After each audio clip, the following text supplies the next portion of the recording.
What's going on, guys? Welcome into Energy Newsbeat here on this gorgeous Tuesday, March 2nd, 2021. As always, I'm your humble correspondent, Michael Tanner, coming to you from an undisclosed location here in Denver, Colorado, joined by the executive producer of the show, the purveyor of the show, the director and publisher of the world's greatest news site, EnergyNewsbeat.com, Stuart Turley. How you doing today, my man? It's a beautiful day in the neighborhood, and it's great in my office here in Texas. Sun's going, and we're getting rid of our masks in Texas. Yeah, I heard that. Governor Abbott signing next, starting, was it next, is it tomorrow or next Wednesday? I think it's next It's Wednesday, some but we're still. basically no masks, no more mask mandate, and businesses can open at 100% capacity. So, let's flock to Texas. Let's go, baby. We have a great show for you guys lined up. You can check all that in a bag of chips out to my left. But first, guys, continue to subscribe. World's greatest YouTube channel, EnergyNewsBeat.com. Check us out on the web, www.energynewsbeat.com. That is legit just an IV of news into your veins. If you're like me, hit that notifications button. You will never miss an episode or a story, I should say. I mean, interesting day for the markets today. We had a nice little update yesterday. Today was a little bit of a pullback, especially in those tech names. I'll read you top line indices. They go as follows. SPY was down about 0.2 of a percentage point. NASDAQ tumbles a full percentage point, and our Dow Jones index pretty much stays flat. 10-year yield dropped 14 basis points. So what's interesting is the set is see, this is where I don't want listeners to get caught up in. All last week we were talking about as 10-year yields go, as yields go, so does NASDAQ go. Well, today we broke that rule. NASDAQ down, yields down. So this is, never get tied to, last week it was trading this way. Well, that's just every day is a new day. So what I think we're seeing here, and here's the market quote from Chris Hussey. He's the managing director over at Goldman Sachs. Markets may be trapped in a tug of war between what they expect to happen and pandemic-fueled insecurities, which are compounded by other harder to quantify market impulse. What that means is today's an interesting day. Not quite sure what's going on with the markets here. I think some investors still believe yields will continue to go higher regardless of what's happening today, and so maybe that's why we're seeing some of the drawdown. If we can stay below that 1.5 mark, and I know we've been harping on rates, it's a key line. We're under there now. It is interesting because you look at cyclicals, energy and financials, two cyclicals up 28 and 12% respectively. What? So it's on the equity side, the some of this valuations of is getting pretty wild. No new data comes out today. We'll look for crude oil inventory, and then we have non-farmable payrolls at the end of the week, which I think will give us some data as we move forward. But man, you thought you're spicy out there, Stu. We're starting to ramp up a little more on earnings. We saw Target drop heavy today after they had a pretty intense decline. Is that Target? Target, yeah. Target. So I think that some of the other thing it's going to be affecting is now, EMP earnings are done, but still broader market earnings are coming out. But man, equities market, it's frothy out there. Bitcoin down 4% today. Just, everyone's getting hit, baby. Even Reddit's not doing good. Crude oil, we're below 60 again, so not good. Down a half a percentage point today. We're currently trading 59.75. Brent 62.78. Back into the WTI curve, 56.53. Stu's gonna run why. We know why. It's got to do with OPEC. I don't want to spill the beans and take some inflation out of what Stu's got. Inflation right there. Natural gas, it's up 2.3 percentage points today. $2.84. Just gonna look like it's getting a little colder. Rebounded off that $2.80 support line that I really like. We talked about yesterday. Back into that natural gas curve. 1.5 percentage points on the upside, about $3.05. XOP shaves about a quarter of a percentage point, 82.60. OIH, not a good day. The oilfield services down 2.75 percentage point. Biggest equity movers, there's a decent list. Contango's down 4%, Phoenix Minerals down 5%, Telrinian, they're down 6%, Grand Terra Energy and Riley Exploration, a new company that just started trading. They're actually they're a SPAC out of they're on the border of New Mexico. It's called Champion Field. They're on the border of. I was looking at this yesterday. New Mexico. It's fringe Permian stuff right here. Real fringe Permian stuff here. Riley Exploration. I'm pretty sure I'll have to pull up I'll pull up while you're talking about the international news is, but I'm pretty sure the old management went bankrupt and now they're just back out. I'm sure it seems like a capital destruction waiting to happen. I didn't understand a word you said, so it's well, okay. Good, because I don't think you'll be hearing about Riley Exploration Permian much longer, other than they lost about 10 percentage points today, debuting in the stock market. Let's look at some more positive sentiment. Console Energy up big today. Valken Minerals, Nowco, Peabody. I know with somebody this weekend works at Peabody. I'll have to let them know they're up 6 percentage points. Coal's making a comeback, baby. Then Northern European Oil Royalty Trust, they're up 6.7 percentage points. All right, internationally, Stu, got to start with OPEC. Why is oil price down? Well, I'll tell you what, we got a couple things here. Michael, we are hearing both sides of everything about OPEC. OPEC Plus meets Thursday. OPEC meets Friday. Okay. India coming around the corner here. We got India in our first story, and they are begging. India urges OPEC Plus to raise oil output at this week's meeting. The reason is India has now recovered and they are really on the rebound. They were down 70%, and now they are ready to start rolling. They are going to be up and going. And so they're trying to vote for the Russians to say, hey, let's keep the prices low. So that's India saying to the Russians, do that. The second article on India is showing that their recovery is a record of 215 million tons in the 12 months through March 22. They're at 10% rebound right now, and it's going up. So India really wants to keep the price down. Here we have OPEC.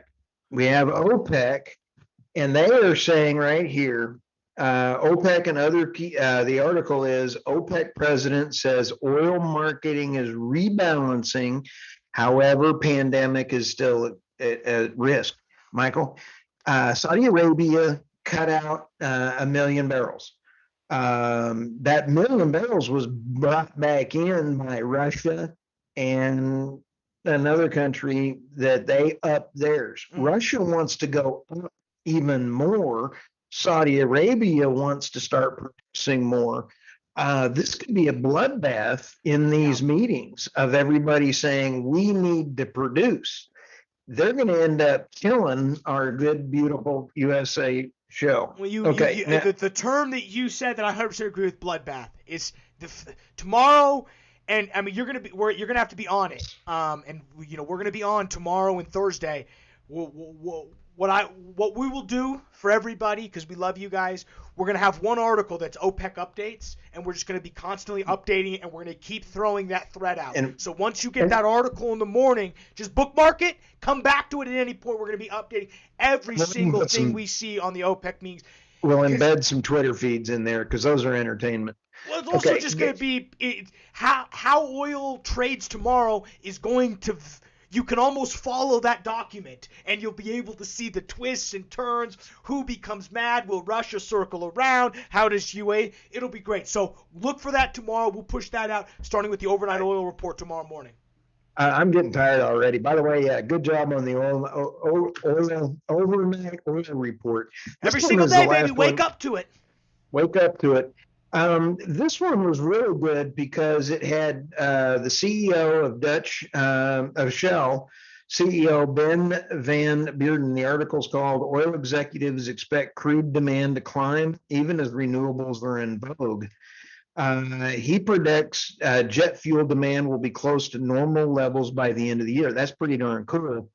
I also he said, I am proud of being an oil and gas person. We're going to need oil and gas in the next coming years. Another quote in here was, if you're going to go green, you need oil.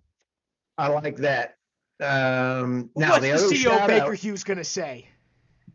Hey, I do like that. I want to give a shout out to Ryan Ray over at the War Room.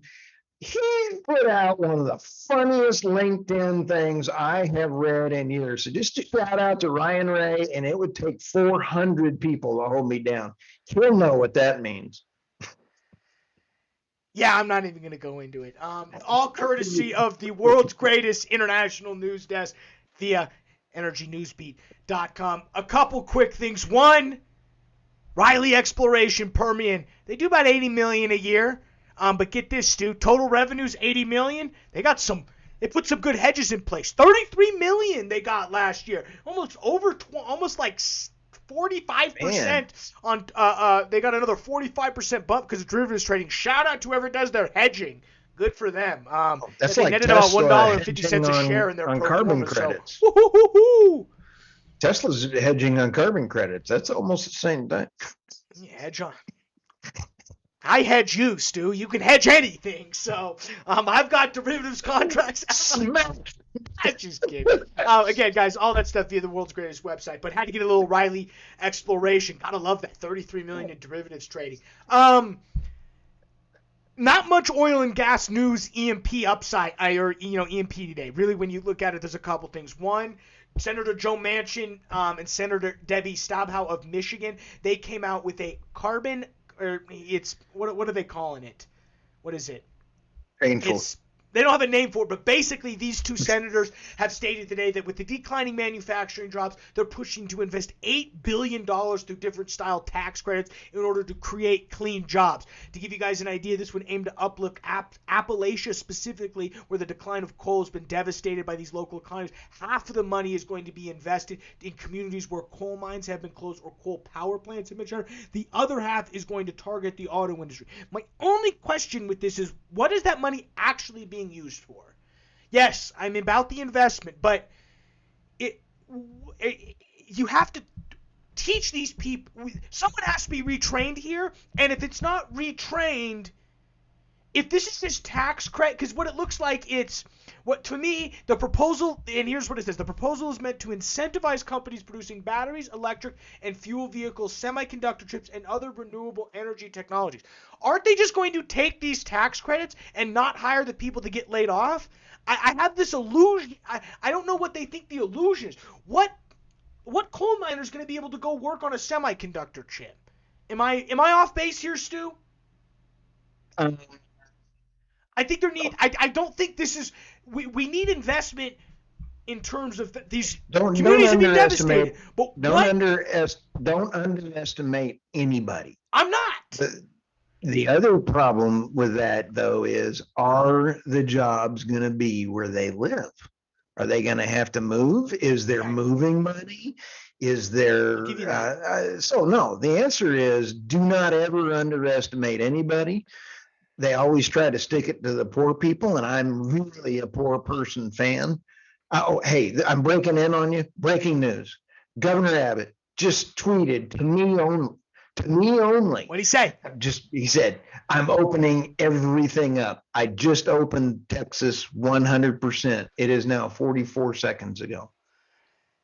For me. God bless Texas. Not everybody else. God bless Texas. Still need a handout, though. Still need a government handout, though. Oh, no, we don't. Still we're going to secede.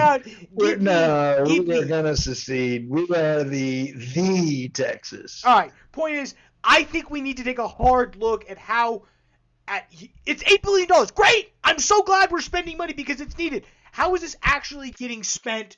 When and where? Is this incentivizing people to get jobs, or is this just giving tax breaks to companies who are just going to have a better bottom line? That's my thing, Stu. I agree. You ran this story this morning, which I thought was interesting, shifting gears over to geothermal. Chevron Corp announced an investment in a company called Baseload Capital AB. They're a Swedish-based private investment company focused on the development and operation of low-temperature geothermal and heat-powered assets. They closed a $25 million funding round with the oil major's venture capital firm Chevron Technology Ventures, which is, as the article in here mentions, their technology wing, and they're a new strategic investor. They also as part of that alliance, they signed a letter of intent for a pilot program to deploy heat power, which is an affordable form of renewable energy that can be harnessed from either geothermal resources or waste heat, according to the company's press release. Stu, I'm going to play dumb because I am when it comes to geothermal. Talk to me about what this means. Heat power. I know what geothermal is. You're drilling. You bet. There's a couple there's about 4 different forms of geothermal. Let's take the Yellowstone geysers, where it's basically called the steam. Yep. So you put a plant right over steam, turns a turbine. Yep. That's about as plain as it gets. The other ones, the next form of it is you drill down about a mile, and then you have it heat the water, and the water comes up, and then that steam, once it comes up, turns the turbine. Okay. You have another form of energy where you actually, like in the summer or anything like that, you put your thermal down into the ground and you just pump cold water down into the cold and you bring it back up.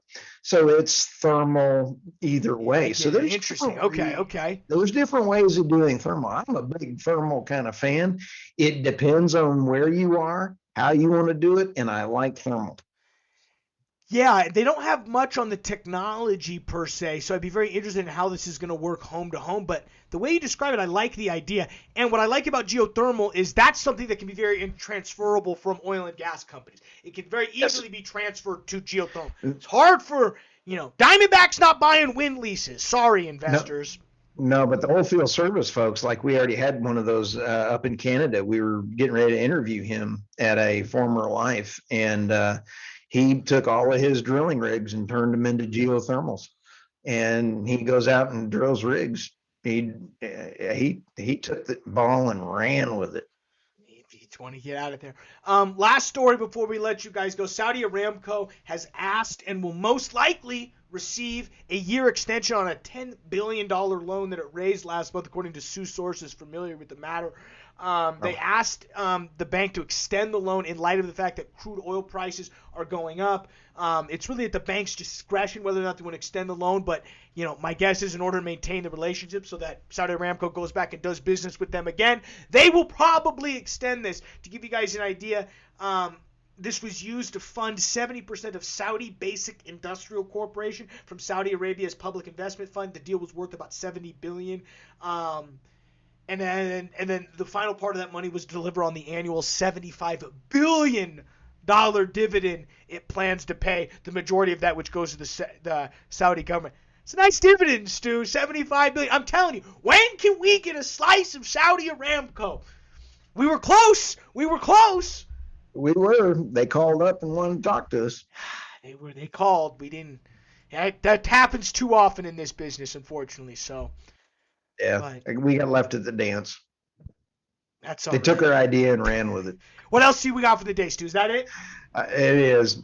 It's a beautiful day. You did good. Awesome. Well, with that, guys, we're going to get out of here. Let's get back to work. Finish your day. Thank you for checking us out. World Greatest Energy News Show, Energy News Beat. For Stuart Turley, I'm Michael Tanner. We'll see you guys tomorrow. Woo!